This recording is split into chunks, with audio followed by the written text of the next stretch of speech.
Dans la construction de votre liste, si vous avez besoin à un moment donné que un des champs de votre liste pointe vers une ressource qui se trouve en ligne, que ce soit dans un site web interne, sur un intranet ou quelque part sur Internet, alors le type de champ idéal pour cela, ce sera le lien hypertexte.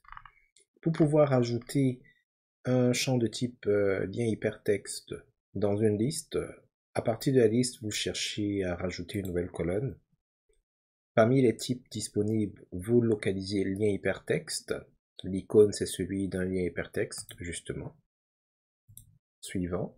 Vous donnez un nom à votre colonne. On va l'appeler lien tout simplement.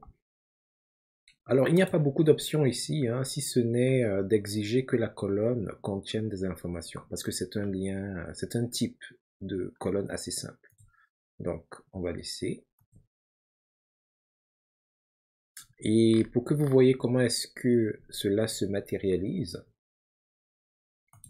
on va donc rajouter la description comme d'habitude. Donc, si on crée un nouvel enregistrement, qu'on va appeler lien hypertexte,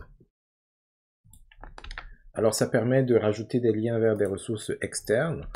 Alors, si vous avez suivi les capsules jusqu'ici, vous savez que en jouant avec certaines des options, par exemple des champs de type plusieurs lignes de texte, on peut obtenir un effet similaire à celui-là. Le problème avec plusieurs lignes de texte, c'est qu'il y a plein d'informations à l'intérieur.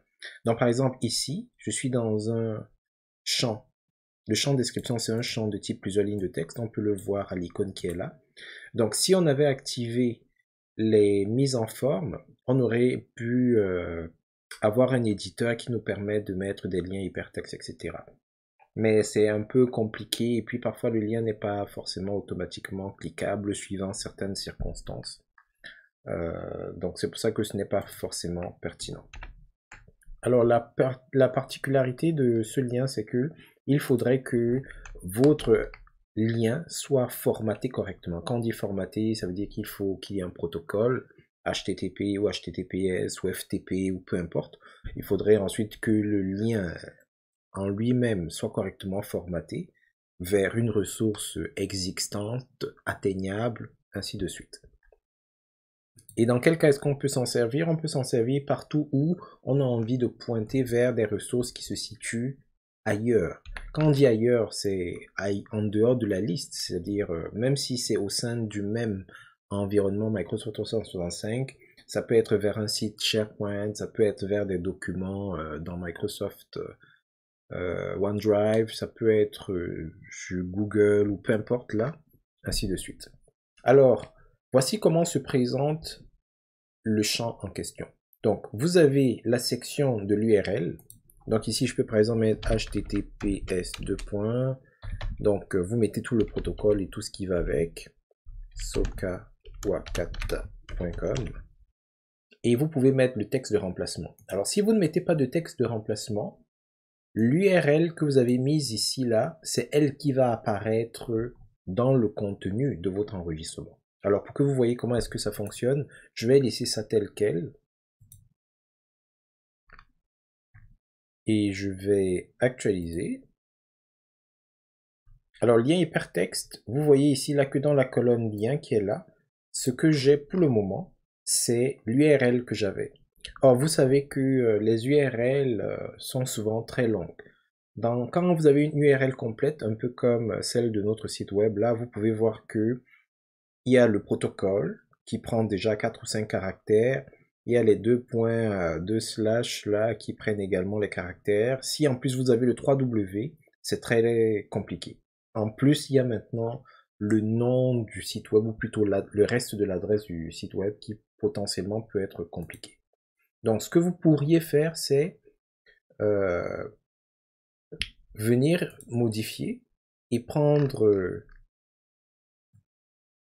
avantage du champ qui est ici là, qui est le texte de remplacement. Donc par exemple ici, je peux mettre un texte beaucoup plus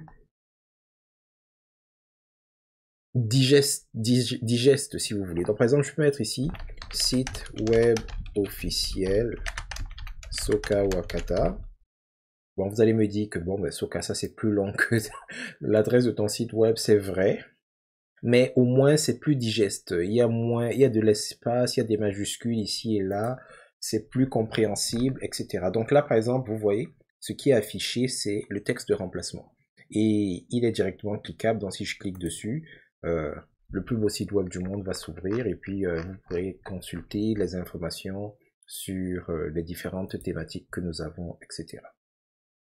Donc, le texte de remplacement qui est ici, là, il est parfaitement facultatif, mais servez-vous-en pour peut-être rajouter une description expliquant en quoi consiste le lien, ou peut-être une version plus courte, plus concise du site web qui est ici, là. Donc j'aurais par exemple pu mettre quelque chose comme sokawakata.com, par exemple. Ou peu importe ce qui vous passera par la tête à ce moment-là. Alors, de manière native, la manière dont ces liens fonctionnent, c'est que ils vont s'ouvrir dans un nouvel onglet, ce qui peut être pertinent parce que on suppose que ça pointe vers quelque chose d'autre que la liste dans laquelle vous êtes de toute manière. Donc, ça vous permet de consulter la liste dans un onglet et puis la ressource vers laquelle vous étiez en train de faire référence sera consommée dans les onglets subséquents.